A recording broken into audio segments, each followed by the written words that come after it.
Bienvenidos a una lección sobre declaraciones necesarias y suficientes.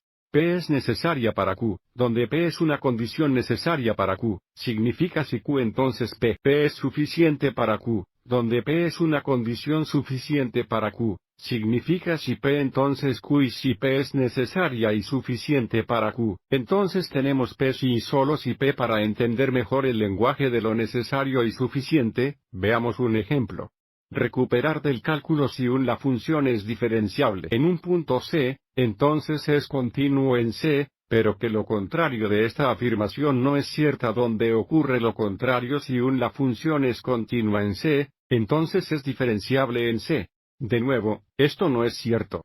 Como ejemplo, considere que f es igual al valor absoluto de x en el punto.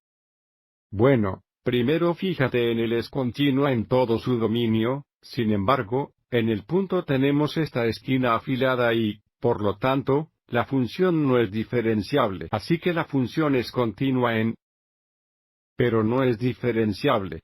Su profesor de cálculo puede haber dicho que la continuidad no implica diferenciabilidad, pero diferenciabilidad implica continuidad. Reafirmemos este hecho utilizando el lenguaje de lo necesario y lo suficiente. Para empezar, es cierto que para que una función sea diferenciable en un punto C, es necesario que función continua en C. Sin embargo, no es necesario que una función sea diferenciable en C para que sea continua en C.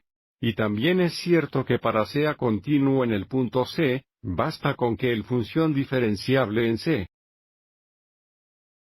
Sin embargo, no se da el caso de que ser continuo en C sea suficiente para que una función sea diferenciable en C. Para entender la diferencia entre lo necesario y suficiente, es importante que podemos leer y entender esta explicación. Espero que esto te haya resultado útil.